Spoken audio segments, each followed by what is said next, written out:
Maharashtra news सदैव आपल्यासोबत। नमस्कार, गरजा महाराष्ट्र न्यूज मध्ये मी पूजा पठारे आपलं सर्वांचं मनपूर्वक स्वागत करते। सुरुवात करूया आजच्या हेडलाईन्सने। विधानसभा पोटनिवडणुकीची मतमोजणी संपन्न। सांगली जिल्ह्यात तासगावमध्ये 58% तर मुंबईतील वांद्रेमध्ये 42% झाले मतदान। टोल नाक्यांवर हलक्या 4 चाकी वाहनांना टोलमुक्ती देण्याचा निर्णय। तर कोल्हापूरकरांना 31 मेच्या मध्यरात्रीपासून टोलमुक्ती दिली जाईल, सार्वजनिक बांधकाम मंत्री चंद्रकांत पाटील यांनी केले जाहीर। आणि नागपुरातील जेल प्रकरणानंतर अजून एक प्रकार समोर। ऐन लग्न मंडपात कोयते आणि चाकू घेऊन गावगुंडांनी माजवली दहशत। गरजा महाराष्ट्र न्यूज सदैव आपल्यासोबत। आता पाहूया सविस्तर वृत्त। विधानसभा पोटनिवडणुकीत सांगली जिल्ह्यातील तासगावमध्ये 58.74% तर मुंबईतील वांद्रे येथे 42% मतदान झाले। दोन्ही मतदारसंघात बुधवारी 15 एप्रिलला मतमोजणी होणार आहे। ही लढत तिरंगी असल्यामुळे हा सामना चुरशीचा ठरणार आहे। शिवसेनेच्या उमेदवार तृप्ती सावंत व एमआयएमचे रहेबार खान हेही भवितव्यात आजमावणार आहेत। शिवसेनेचे आमदार बाळा सावंत यांच्या निधनामुळे येथे पोटनिवडणूक होत आहे। नारायण राणे यांचे पुत्र माजी खासदार निलेश आणि आमदार नितेश राणे यांना शनिवारी खेरवाडी व वाकोला पोलिसांनी काही तासांसाठी स्थानबद्ध केले होते। टोलनाक्यांवर हलक्या 4 चाकी वाहनांना टोलमुक्ती देण्याचा निर्णय येत्या ऑगस्टमध्ये घेण्यात येणार आहे। तर कोल्हापूरकरांना 31 मेच्या मध्यरात्रीपासून टोलमुक्ती दिली जाणार आहे, असे सार्वजनिक बांधकाम मंत्री चंद्रकांत पाटील यांनी आज जाहीर केले। मुंबईतील एंट्री व एक्झिट पॉइंटवर टोल बंद करण्याबाबत वित्तीय व कायदेशीर बाबी तपासण्यासाठी अतिरिक्त मुख्य सचिव आनंद कुलकर्णी यांच्या अध्यक्षतेखाली समिती नेमण्यात आली असून ही समिती 30 जुलैपर्यंत शासनाला अहवाल सादर करणार आहे। त्यानंतर ऑगस्टपासून हलक्या वाहनांना टोल मुक्ती देण्याचा निर्णय घेतला जाणार आहे। या नाक्यावरून जाणारी 85% वाहने ही हलकी 4 चाकी असून त्यांना टोल मुक्ती द्यायची म्हणजे कंत्राटदार कंपनीला 2500 ते 3000 कोटी रुपये द्यावा लागणार आहेत। त्याची तजवीज कशी करायची याचे सूत्र मुख्यमंत्री देवेंद्र फडणवीस ठरवतील, असं पाटील यांनी सांगितले।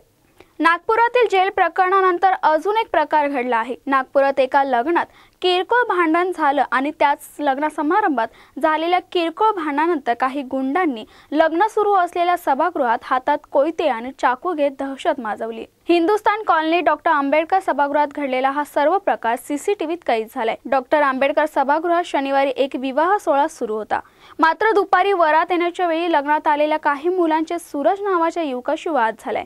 पार्किंगमध्ये ठेवलेल्या गाडीचा धक्का लागल्याच्या किरकोळ कारणातून हा झालेला वाद धमकावण्यापर्यंत गेला। त्यानंतर भर लग्न सोहळ्यातच गुंडांनी चाकू आणि कोयते हातात घेऊन दमदाटी केली। दरम्यान नागपूरमध्ये सतत होणाऱ्या अशा हुल्लडबाजीमुळे नागरिकांमध्ये घबराट पसरली। कल्याण शहरात एकीकडे वाढत्या गुन्हेगारी कारवाया वाढत असताना अपुऱ्या संख्याबळामुळे त्यावर नियंत्रण आणण्यात काही अपयश येत आहे।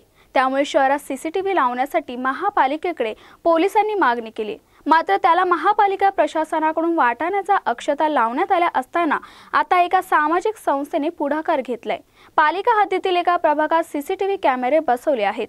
सध्या बहुतांश मोठमोठ्या गृहसंकुलात सीसीटीव्ही कॅमेरे बसवले असतात, मात्र गेल्या काही दिवसांपासून कल्याण शहरात चोरट्यांनी चाळीमध्ये राहणाऱ्या नागरिकांना लक्ष्य केलं आहे। वाहने जाळण्याचे प्रकार, घरफोडी, भुरट्या चोऱ्या आदी घटनांमुळे चाळीतील रहिवासी अक्षरशः चिंताग्रस्त झालेत। अस्तित्व प्रतिष्ठानाचे अध्यक्ष या पार्श्वभूमीवर स्थानिक पोलिसांनी सीसीटीव्ही लावण्यासाठी सामाजिक संस्थांनी पुढे येण्याचे आवाहन केले। त्याला अस्तित्व प्रतिष्ठानाचे अध्यक्ष जतीन प्रजापती यांनी प्रतिसाद देत सीसीटीव्ही कॅमेरे बसवण्याची तयारी दर्शवली होती। त्यानुसार प्रजापती यांनी चिखलेबाग प्रभागातील गणेशनगर परिसरात थोडके नव्हे तर तब्बल 30 कॅमेरे बसवले। या सीसीटीव्ही कॅमेऱ्यांचे आमदार संजय दत्त, पोलीस उपायुक्त संजय जाधव, सहाय्यक पोलीस आयुक्त चंद्रकांत थोरात यांच्यासह अनेक स्थानिक नागरिक उपस्थित होते। परिमंडळ 3 कल्याण या सीसीटीव्ही कॅमेऱ्यामुळे परिसरातील गुन्ह्यांचे निश्चित आळा बसेल असा विश्वास मान्यवरांनी यावेळी व्यक्त केलाय। तर मोठमोठ्या कॉम्प्लेक्समध्ये सीसीटीव्ही आधीच बसवण्यात आलेले असतात, मात्र चाळी आणि त्यांसारख्या गरीब वस्तीच्या परिसरात मात्र अशा गोष्टींसाठी कोणीही पुढे येत नाही। त्यामुळे आपण आपल्या संस्थेच्या सहकार्याने या ठिकाणी सीसीटीव्ही बसवले आहेत। या परिसरात अजून 20 ठिकाणी सीसीटीव्ही लावण्याचे आपला मानस असल्याचं अस्तित्व प्रतिष्ठानचे अध्यक्ष जतीन प्रजापती यांनी सांगितलं आहे। काही सोसायटीमध्ये लोक कॅमेरे लावतात आणि आमच्या वार्डात गुन्हेगारी खूप जास्त होते, म्हणून पेट्रोल चोरी होतो, घर फोड्या होतात, आमच्या जैन सोसायटीतले चेन स्नॅचिंग होते। म्हणून मी स्लम एरियामध्ये जास्त हे केलं आहे. सोसायटीमध्ये सर्व लोक लावतात, पण स्लम एरियामध्ये कोण लावत नाही, म्हणून मी स्लम एरियामधनं स्टार्टिंग केली आणि सोसायटीमध्ये पण मी लावलेले आहे कॅमेरे.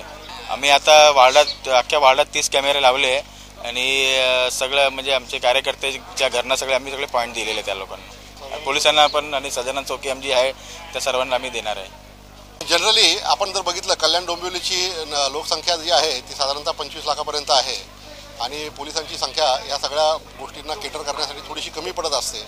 परंतु एक फोर्स मल्टिप्लायर म्हणून वेगवेगळ्या जर वसाहतींमध्ये महत्त्वाच्या पॉईंट्सवरती असे CCTV लावले तर त्याचा आम्हाला गुन्हे प्रतिबंध करण्यासाठी आणि गुन्हे डिटेक्शन करण्यासाठी याचा चांगला उपयोग होऊ शकतो.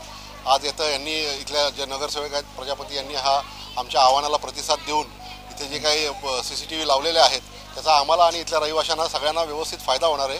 त्याच्यामुळे जे काही गुन्ह्यांना प्रतिबंध होऊ शकतो अशी माझी पूर्ण धारणा आहे. शिवसेनेचे आमदार गुलाबराव पाटील यांनी वीज वितरण कंपनीच्या अधिकाऱ्याला मारहाण केल्याचं समोर आले. शेतकऱ्यांच्या प्रश्नांवर चर्चा सुरू असताना शाब्दिक बाचाबाची झाली आणि त्याचे रूपांतर मारहाणीत झाले. वीज वितरण कंपनीच्या अधिकाऱ्याला मारहाण केल्याप्रकरणी आमदार गुलाबराव पाटील यांच्यासह 5 जणांवर गुन्हा दाखल झालाय. शिवाय सेना आमदार गुलाबराव पाटील यांनी संबंधित अधिकाऱ्यावर महिलेशी गैरवर्तणूक केल्याप्रकरणी गुन्हा दाखल केलाय. पुढील बातमी आहे कर्जतमधून. कर्जतमध्ये धक्कादायक घटना समोर आली आहे. अल्पवयीन मुलीला बंदुकीचा धाक दाखवून गेल्या 2 वर्षापासून तिच्यावर बलात्कार होत होता. मुलीला जीवे मारण्याची धमकी देत हे दोघे तिच्यावर बलात्कार करत होते. तसंच पंकज मोरे त्याच्या i20 या गाडीमध्ये पीडित मुलीचं अश्लील चित्रणही करत होता. या त्रासाला कंटाळून मुलीनं पोलिसात तक्रार केली. त्यानंतर पोलिसांनी गाडी ताब्यात घेतली. शिवाय या प्रकरणी राजकीय पुढाऱ्याचा मुलगा सिद्धार्थ डाळिंबीकर आणि त्याचा साथीदार पंकज मोरे या दोघांना पोलिसांनी गजाआड केले. जाता जाता एक नजर टाकूया आजच्या हेडलाईन्सवर. विधानसभा पोटनिवडणुकीची मतमोजणी संपन्न. सांगली जिल्ह्यात तासगावमध्ये 58% तर मुंबईतील वांद्रेमध्ये 42% झाले मतदान. टोल नाक्यांवर हलक्या 4 चाकी वाहनांना टोलमुक्ती देण्याचा निर्णय. तर कोल्हापूरकरांना 31 मेच्या मध्यरात्रीपासून टोलमुक्ती दिली जाईल. सार्वजनिक बांधकाम मंत्री चंद्रकांत पाटील यांनी केले जाहीर. आणि नागपुरातील जेल प्रकरणानंतर अजून एक प्रकार समोर. ऐन लग्न मंडपात कोयते आणि चाकू घेऊन गावगुंडांनी माजवली दहशत. वेळ झाली इथेच थांबण्याची. तुम्ही कुठेही जाऊ नका. पाहत राहा गरजा महाराष्ट्र न्यूज, सदैव आपल्यासोबत.